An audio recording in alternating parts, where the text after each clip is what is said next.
ఇదో magic spray. దీన్ని keyboard మీద కొడితే ఏ ఆల్ఫబెట్స్ ఎక్కువగా వాడారో తెలిసిపోతుంది. నీ విషయంలో ఎక్స్. ఎస్, ఈ స్ప్రే టెస్ట్తో తేలింది ఏంటంటే నీకు ఇంగ్లీష్ ఆల్ఫబెట్స్లో ఎక్స్ అంటే చాలా ఇష్టమని, ట్రిప్లెక్స్తో స్టార్ట్ అయ్యే వెబ్సైట్లు అంటే ఇంకా ఇష్టమని తేలింది. నువ్వు అస్తమానం ట్రిప్లెక్స్ అని కొడుతుంటే నేనేదో నీకు సంస్కారవంతమైన సబ్బులంటే ఇష్టమని నేను అనుకుంటానని నీ www.edavaidia.com. ఈ ఎక్స్ని ఇప్పుడు ఆపకపోతే రేపు క్లయింట్కి ఇచ్చే పవర్ పాయింట్ ప్రెజెంటేషన్లో కూడా పోన్ స్టార్స్ నింపగలరు. So from today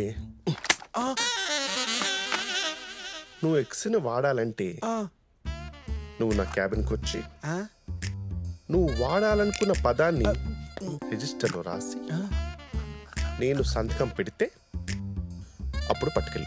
sir letter రాసిన ప్రతిసారి మేము లెక్చర్ కూడా అప్పటి వరకు your boxer will be an underwear without x. Sir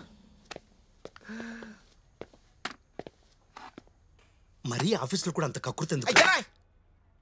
రోజు మన క్లయింట్స్కి రాసుకున్న లెటర్స్లో మన company excellent to extraordinary exceptions రాస్తే ప్రతి వర్డ్ ఎక్స్ ఉంటే ఎక్స్ లేకుండా టైప్ చేయాలి. వీడికి రోజుకి మధ్య వరకు అన్నం బదులు అనుమానం తిన్నట్టున్నాడు. ఈ పెర్వర్షన్స్లో కొత్త వర్షన్ వస్తున్నాయి. ఆడవాళ్ల కోసం మగవాళ్ళు ఎంతటి పనైనా సరే చేస్తారని మన పూర్వీకుల నుంచి చెప్తుంది. ముంతాజ్ కోసం షాజహాన్ తాజ్మహల్ కట్టించాడని, అలాగే కులీ కుతుబ్ షా అయితే బాగ్మతి కోసం ఏకంగా భాగ్యనగరాన్నే నిర్మించాడని చెప్పుకుంటాం. కానీ మగవాళ్ళ కోసం ఆడవారు ఏమీ చేయరని చెప్తుంటారు. మగవాళ్ళ కోసం ఆడవాళ్ళు కూడా ఎన్నో చెక్కు చెదరని కట్టడాలను నిర్మించారు. ఇది వినటానికి చాలా విచిత్రంగా ఉంది కదూ, కానీ ఇది నిజం.